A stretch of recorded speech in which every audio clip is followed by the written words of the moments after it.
Themistocles was the son of Nicolas, born at a time when democracy was in its infancy in Greece. In his youth, Themistocles took an interest in the affairs of statesmanship, which set him apart from the rest of the Athenian youths. When Themistocles was ridiculed for his lack of high manners and education, he retorted that he could take a small city-state and turn it into a glorious nation. Early in his political career, he butted heads with the Athenian statesman Aristides on virtually every matter. But in the years leading to 480 BC, Themistocles came to prominence when he persuaded the Athenians to invest their new silver money into building more warships in preparation for a war with Persia. This was originally done on the false pretense of war with the Greek city of Aegina, but the effort paid off. During the war with Persia, Themistocles led the Greeks to victory in the naval battle of Salamis, forcing the Persians to retreat back to Asia. With the Persians gone, he led an effort to transform Athens into the dominant naval power in the Aegean Sea. But his drive to make the Athenians a naval people and his constant referring to his prior exploits led the Athenians to ostracize him. Plutarch writes that Themistocles traveled to multiple Greek cities before finally reaching Persia. There he revealed himself to the Persian king Artaxerxes I and won his favor. In Persia, Themistocles was honored like no foreigner had ever been, to the displeasure of the king's closest allies.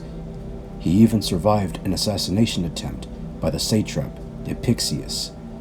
When Greece was prepared to liberate Egypt by warring against Persia, Themistocles chose to end his life by suicide in the city of Magnesia. This was due to him not wanting to soil the glories and trophies he had won for Athens. His decision to join Persia left the impression of a traitor in the minds of the Greeks, until the Athenian general Pericles restored the reputation of Themistocles to that of a hero. And now we shall turn our attention to his Roman counterpart.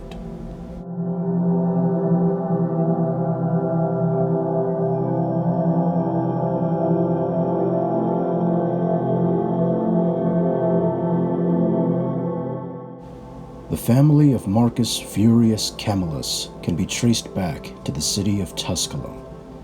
He rose to fame from battles with the Aequi and Volsci tribes, which earned him the post of censor in 403 BC. Camillus used this position to refill the Roman coffers, for they had been depleted from constant campaigns. At this time in history, the Romans were at war with the city of Veii. In the 10th year of the war, Camillus was elected dictator and led the Romans to a swift conquering of Veii. Soon after, the Faliscans posed a threat to Rome, and Camillus was appointed to consular tribune to command the army. According to Plutarch, due to various accusations, including a lackluster effort to defeat the Faliscans, Camillus chose to leave Rome before any official judgments were made against him. In 390 BC, Rome found herself the target of the Gauls. An attempt to push the Gauls back failed, and Rome was captured in only 3 days. Soon the Romans called for Camillus to return and lead them. After a harrowing night operation to confirm his return by the Senate, Camillus was appointed dictator a second time and led the Romans to throw the Gauls out. His ambition to have the temples and houses rebuilt led many Romans to believe he wanted to be viewed as the second founder of Rome. Even so, the Romans set to work rebuilding their city and were nearly finished when a new war began. The Aequians, Volscians, Latins, and Etruscans launched attacks against various Roman allies in the region.